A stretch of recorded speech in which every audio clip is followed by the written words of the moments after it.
Je m'appelle Alex, j'ai 28 ans, puis je suis un survivant du cancer. À l'âge de 23 ans, j'ai été diagnostiqué avec un cancer des testicules. Au début, je trouvais ça un peu bizarre. C'est pas quelque chose que je pouvais croire. J'avais pas d'idée que ça pouvait être cancérigène ou peu importe. Pour moi, c'était... Je m'en vais à l'hôpital pour avoir une nouvelle, puis c'est tout. Aussitôt qu'on m'a annoncé justement que c'était un cancer, j'ai eu comme une vision de tunnel où absolument rien alentour de moi faisait du sens. J'entendais rien.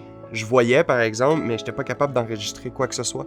Ma mère était là pour prendre des notes, était là pour poser des questions. Puis honnêtement, merci d'avoir été là pour moi durant ce temps-là. Il y a absolument rien que je me rappelle de cette brève moment-là avec l'urologue, là. C'est certain que la personne qui a été le plus présent pour moi, puis la personne qui a eu le plus de signification pour moi, c'est probablement ma mère.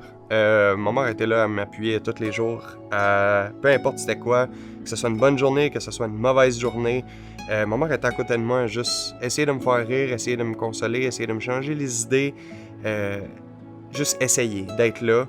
Puis je peux pas avoir demandé mieux que ça. J'ai trouvé la force quand plus jeune, j'ai toujours eu le petit côté à vouloir me dire que j'en vaudrais jamais la peine, que j'ai toujours voulu disparaître, en fait. J'ai jamais compris mon rôle ici. Là, je parle de avant, pas aujourd'hui, là. J'ai jamais compris qu'est-ce que je faisais ici. J'ai toujours voulu, comme je dis, j'ai toujours voulu disparaître. J'ai jamais compris pourquoi. Puis c'est certain que quand on m'a emmené le diagnostic, ben cette énergie-là a été transférée. C'est la force de vouloir disparaître a voulu être la force à vouloir rester. J'ai eu un moment où je me suis dit, je le mérite. Puis un autre moment, pas longtemps après, je pense que c'est 30 secondes après qui a suivi, le je le mérite a été, je peux pas me laisser aller. Il faut que j'utilise cette force-là, peu importe c'est quoi, pour pouvoir continuer, pour pouvoir continuer de forcer, peu importe c'est quoi, peu importe comment est-ce que les journées sont belles, pas belles. Faut que je garde la tête haute, faut que je reste positif, faut que je reste fort. Puis je peux pas me laisser aller. Comme j'explique, l'énergie a complètement fait un 180 degrés. Le désir de vouloir disparaître, le désir de vouloir mourir, à un désir de vouloir se battre, puis un désir de vouloir avoir un futur. Pour moi, ça a été très, très fort. Ouais.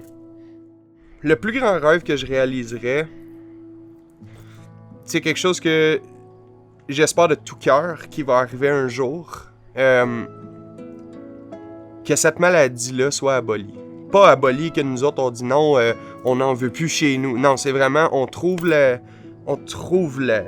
remède pour prévenir ces choses-là. C'est pas... Il y a personne qui devrait vivre avec ce mal-là. Peu importe c'est quel mal, il y a personne qui mérite ça.